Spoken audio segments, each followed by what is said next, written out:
समीर समीर भाइ ढोका बन्द छ कि खुल्ला छ ए ढोका त खुल्लै रहेछ ढोका खोलेर किन बसेको होला यसरी समीर को छ घरमा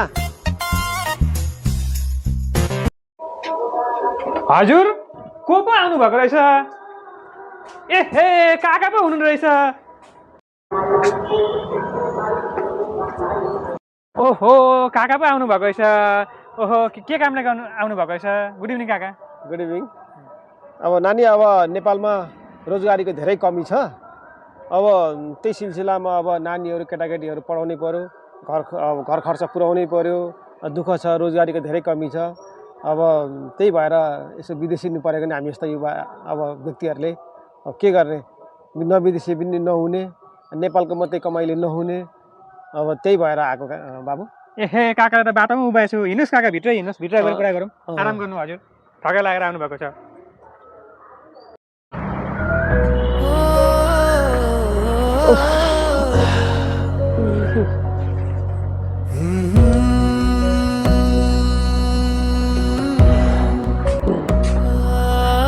अन्त काका अन्त यहाँ चाहिँ कुन काम विशेषले आउनु भएको हजुर अब नानी अब केही रोजगारी पाइन्छ कि भनेर आएको नेपालमा अब खासै रोजगारी छैन छन त छ तर पनि सबैलाई छैन अब भने जस्तो छैन अब भने जस्तो छैन त्यही भएर चाहिँ कामको सिलसिलामा म भारत अब यहाँ घरमा आएको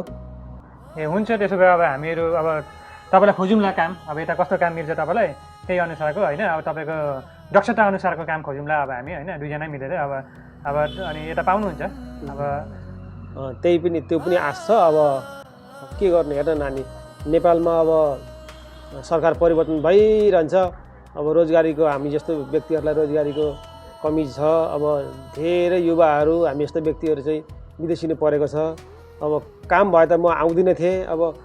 काम नै अब राम्रो छैन त्यही भएर चाहिँ आएको नि अब नेपालमा अब सरकार त परिवर्तन भइरहेको छ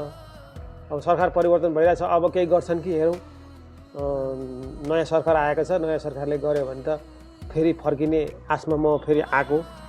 ठिकै छ अहिले त अब हामी दुई भाइ मिलेर जाउँ होइन भोलि दिन अब तपाईँको अब दक्षता हिसाबले केमा सिप हुनुहुन्छ त्यही हिसाबले अनुसारले खोजौँला पाइहाल्नु भयो ठिकै छ अब काम पाइन्छ काम त पाइन्छ यहाँ हो ए कस्तो खालको काम पाइन्छ यहाँ तपाईँको अब सिक्युरिटी सम्बन्धी हाउसकिपिङ सम्बन्धी सुपरभाइजर सम्बन्धी अब तपाईँ त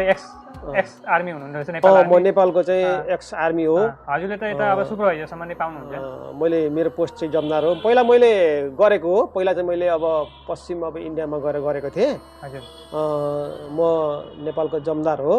यहाँ चाहिँ नायब सुबदार भन्दो रहेछ मैले एकचोटि चाहिँ पहिला छत्तिसगढमा गएर चाहिँ सुपरभाइजर काम गरिसकेको थिएँ अब मसँग प्रमाणहरू पनि छ त्यही भएर त्यो प्रमाणले केही हुन्छ कि हुन्छ हजुरले त अब दक्षता त राम्रै रहेछ एक्सपिरियन्सहरू पनि रहेछ हजुरको त्यो अनुसारले हजुरले सुपरभाइजर जतिको चाहिँ पाउनुहुन्छ यता हाम्रो सिलगढीतिर अब यता अब सिलगढीतिर अब हाम्रो छ यता साइटहरू सुपरभाइजर हजुरले पाउनुहुन्छ सिलगढीमा अथवा कलकत्तामा जता भए पनि जस रोजगारी पाएदेखि अब हाम्रो सिलगढीतिर बिहारतिर निकै होटलहरू खुल्दैछ यता अब होटलहरूमा भयो अब यता सपिङ मल भयो फ्याक्ट्री भयो त्यसमा हजुरले गर्नुभयो हजुरले आरामले सुपरभाइजर पाउनुहुन्छ हजुरलाई नलेज पनि रहेछ भारतमा पहिला पनि काम गर्नुभएको रहेछ एक्सपिरियन्स हुनुहुँदो रहेछ मैले गरेको नि नानी जम्मै हामी 500-600 जना थियौँ हजुर त्यतिजनाको चाहिँ सुपरभाइजर काम चाहिँ मैले चाहिँ गरेर तिनीहरूलाई पुरै कन्ट्रोल गरेर राखेको थिएँ पहिला चाहिँ अब अहिले अब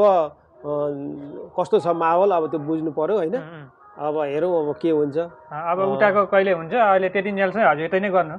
उठाको भए ठिकै छ नभए त यतै गर्दा पनि हुन्छ कोही प्रब्लम छैन मलाई त केही प्रब्लम छैन ओहो भनेपछि नजिकै पाएदेखि अलिक सजिलो हुन्थ्यो घर जान पनि र नानीहरूलाई अब यसो खर्च वर्च पठाउन पनि सजिलो हुने थियो त्यही भएर चाहिँ हेरौँ अब के छ अब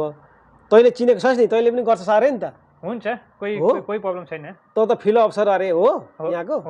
ए तँलाई थाहा छ नि है म पहिल्यै आउनु पर्ने रहेछ यहाँ अब अलिक पछि भयो भने आउने चाहिँ आफ्नै घर हो होइन अब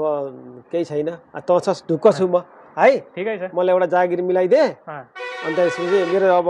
सबै कुराहरू छँदैछ मैले यहाँ ल्याएको अब देखाउँ कि के गरौँ अहिले यसमा छ है मेरो जम्मै ब्यागभित्र छ मैले गरेका मेरा पेन्सन पट्टाहरू सबै यहीँ छन् है अनि अब यो हेरेपछि त उनीहरूले थाहा भइहाल्छ झुटो होइन मान्छेले झुटो गरेर काम गर्छन् यस्तो उस्तो भन्छन् तर मेरो चाहिँ पुरै साबुत प्रमाणै छ यहाँभित्र छ है यहाँ छ क्वालिफिकेसन पनि छ अब सबै कुरा छ त्यही भएर पहिला पनि गरेको त्यही भएर मैले पाउँछु कि भन्ने आश लागेको छ हुन्छ हजुर त आरामले पाउनुहुन्छ अब यो त हाम्रो भारतमा चाहिँ दक्षता हिसाबले चाहिँ यहाँ छ निकै नै सुविधाहरू छ अब यहाँ चाहिँ अब मान्छेले गर्न पाइहाल्छ अब म केही समय गर्छु यदि अब सरकार नेपालमा पनि सरकार परिवर्तन भएको छ बालनको सरकार आएको छ अब रोजगारीको चाहिँ आह्वान गऱ्यो भने फेरि म तुरुन्तै फर्किन पनि सक्छु यदि गरेन भने म यतै गर्छु मेरो बाँकी जिन्दगीहरू यतै बिताउँछु अब के गर्नु त है हुन्छ त्यस्तो गर्दा पनि हुन्छ होइन यदि अब सरकार परिवर्तन भएको छ सरकारले चाहिँ अब रोजगारीको लागि चाहिँ खुलायो भने म जान पनि सक्छु होइन भने चाहिँ म अब यतै काम गर्ने हिसाबले आएको हुन्छ नि हजुरले त अब सबै कमान्डिङ गर्नुभएको रहेछ जेसी हुनुहुँदो रहेछ हजुर होइन अब जेसी अब नेपाल आर्मीको अब जेसीले त एउटा दक्षता हिसाबले त आरामले पाउँछ जुनियर कमिसन अफसर भन्छ अब सबै थाहा भइहाल्छ त्यो मैले त्यो गरेको हो पहिला पनि गरेको एक्सपिरियन्स पनि छ अब नेपालमा पनि गरेँ अब यहाँ पनि गर्नु चाहिँ चाहेको छु पहिला पनि गरेको हुनाले केही हुन्छ कि भनेर आएको हुन्छ केही प्रब्लम छैन म मिलाइदिइहाल्छु नि अब र अरू पनि कोही अगर जरुरत छ भने मलाई भन्नुहोस् होइन अब उहाँसँग यो खबर पुऱ्याउनुहोस् होइन अब जरुरत छ भने म मिलाइदिइहाल्छु ठिक छ म पहिला गर्छु त्यसपछि मेरो साथीहरू आएछन् भने म खबर गर्छु त अब तेरो अफिस खोलेर बसेको रहेछस् अब मलाई के थाहा था पछि पो थाहा भयो तैँले मलाई एकचोटि फोनमा गरेको थिइस् नि भाइमा त्यही भएर त्यही कारणले म त्यही सम्झेर आएको म त्यही सम्झेर आएको अब भयो भने म यही गर्छु आफ्नै कम्पनीमा गर्छु नभए पनि अर्को कम्पनी गर्छु पछि अर्को कम्पनी खोलेर बसौँला गरौँला होइन त्यो छँदैछ मसँग छँदैछ नि एक्सपिरियन्स म ट्रेनिङ गराउन सक्छु म कमान्ड गर्न सक्छु सबै चिज गरेर आएको छु मैले है ल हुन्छ ल मिलेर गरौँला ल हुन्छ है त हजुर अब आराम गर्नुहोस् होइन यति लामो बाटोमा आउनु भएको छ रेस्ट गर्नुहोस् अब हजुरले ल हुन्छ काका तपाईँको डकुमेन्ट्स ल्याउनुहोस् त हो नानी पक्का हो पक्का ल मेरो सबै डकुमेन्ट्स देखा है यो ल सबै एकदम ओरिजिनल ल्याएको छु नि ल अब म हजुरको डकुमेन्ट्स फरवर्डिङ गर्दैछु कि त्यसको पछि के आउँछ म अपडेट आउँछ म तपाईँलाई अपडेट दिन्छु ल ल हुन्छ ल ल ल ल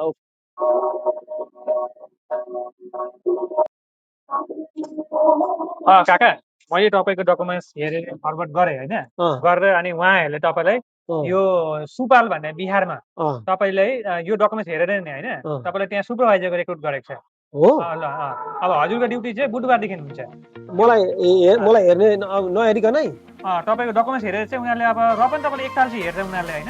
अब मैले चाहिँ डकुमेन्ट्सबाट यहाँबाट भनिदिएको छु होइन भनेपछि चाहिँ उनीहरूले तपाईँलाई सुपरभाइजर लेभलमा चाहिँ तपाईँलाई राख्छ उनीहरूले भनेको छ हो अब हजुरको दक्षताको हिसाबले मेरो फोटो पठाइ सबै कुरा पठाइछ नि त्यसमा पठाएको छ उनीहरूले अब उनीहरूले फाइनल एकचोटि हेर्छ तपाईँलाई होइन र पनि मैले आफ्नो तर्फबाट कुरा राखेको छु अनि हजुरलाई चाहिँ सुपरभाइजर चाहिँ राख्छ बिहारमा सुपाल भन्ने जग्गामा दुईतिर छ यता तपाईँ टाटामा पनि गर्नु भएन हुन्छ यो सिलगढीको टाटामा कलकत्तातिर पाइँदैन कलकत्तामा चाहिँ अब हजुरको त्यहाँ चाहिँ अब तपाईँको कतिवटा डकुमेन्ट्स अझै हुनुपर्छ जहाँ भए पनि होस् होइन अब म त्यसो भए ढुक्क भयो नि त होइन ढुक्क भयो होइन त ढुक्क भयो ल फिलहाल गर्दै गर्नुहोस् होइन र अझै यस्तो बाउजू पनि केही अपर्च्युनिटी आएन तपाईँलाई भन्छु यस राम्रो काम छ नि मलाई सुहाउने खालको छ नि सुहाउने खालको कोही दिक्कत छैन त्यहाँ बस्नु खानु सबै मिलेको छ कतिजनाको ग्रुपमा छ त्यहाँ तपाईँको 810 जना होला उनीहरूलाई कमान्डिङ गर्ने स्कुल हो स्कुलको सुपरभाइजर भइहाल्छ नि यार स्कुलमा त मैले त पहिला कोच पनि गरेको स्कुलको माहौल पुरै मलाई थाहा छ है अब प्रिन्सिपलसँग कसरी बोल्ने होइन अब विद्यार्थीसँग कसरी गर्ने मैले फुटबल कोचर पनि हो नि म त्यहाँ त म फुटबल सिकाउनु पनि सक्छु है डिसिप्लिन हुनुहुन्छ अब तपाईँको कागज पनि सबै ठिकै छ कुनै प्रब्लम छैन कागजमा नि जस ढुक्क हुने भयो नि होइन ठिक छ तपाईँ यो अब राख्नुहोस् होइन मजाले राख्नुहोस् होइन ल अब भोलिबाटै मेरो काम सुरु भयो तपाईँलाई भोलि इन्टरभ्यू भएर बुधबारदेखि नै ड्युटी सुरु छ बुधबारदेखि ल ए ल ल ल ल ल धन्यवाद ल ल ल मेरो भति धन्यवाद मेरो छोरा ल धन्यवाद है ल गुड